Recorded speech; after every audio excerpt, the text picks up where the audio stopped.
Trump administration is purging tens of thousands of probationary workers, and unfortunately, there are potentially thousands of military families who could get caught up in these mass firings, specifically military spouses who historically have been encouraged via acts of Congress and other initiatives to seek employment within the federal government as a way of maintaining financial security and stability because their families do move so often, every 2 to 3 years on average.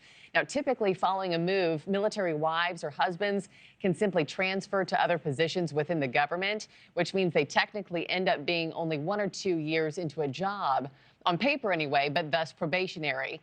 I want to talk to one of those military spouses right now, Arielle Pines. She has worked with the Department of Veterans Affairs for more than 15 years.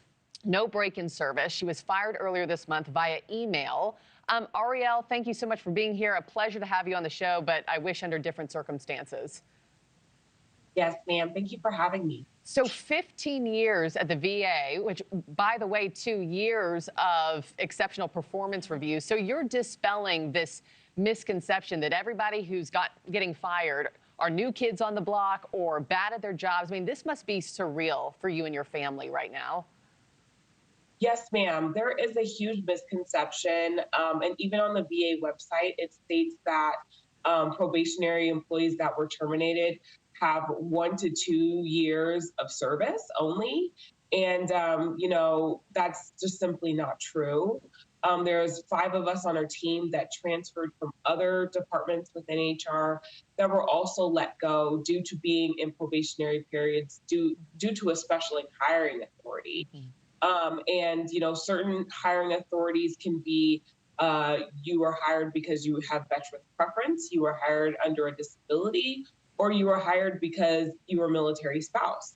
And all of those special hiring authorities, I will say, you still have to meet the qualifications, you still have to meet the education, and you still have to have the degrees and match the experience to be hired for these jobs. Yeah. But people are thinking that, don't think that those require a probationary period. And every time you're hired on using that special hiring authority, you are required to serve another probationary period. Wow. I know you had just taken a new job that was bigger and better for you, right? I mean, more of a workload, better pay raise for you and your family, but it came with that probationary status for a little bit. What kind of work were you doing, if I'm allowed to ask and you're able to share?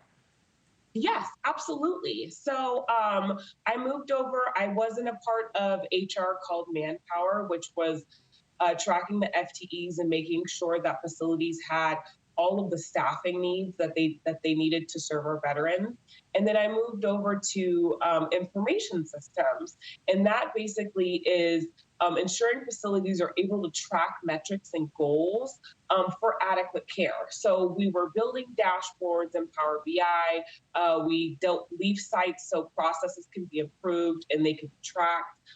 We were doing stuff where certain facilities and directors were wanting to track certain metrics and goals to make sure that they were ensuring that their facilities' needs were met. And then those were going up to the medical center directors, and those were going to the vision directors, and those were going to the heads of departments. Wow. That wanted to ensure that our veterans were being taken care of. So vital work. What's your message to Elon Musk and DOGE, who just deemed you and your job not mission critical? I'll say that I think that there is a misconception, and maybe it wasn't very thought out correctly. I am all for government efficiency and looking for inefficiencies and audits, because that's what I did in my last job. And we want to make sure that everybody is doing what they need to do, and doing it at the correct level.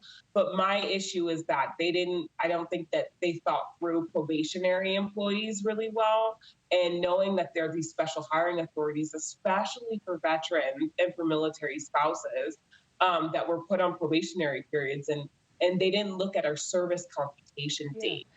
Thanks for watching, everybody. Go to joinnn.com to find NewsNation on your television provider. Also, don't forget to click that red subscribe button below to get more of NewsNation's fact-driven, unbiased coverage.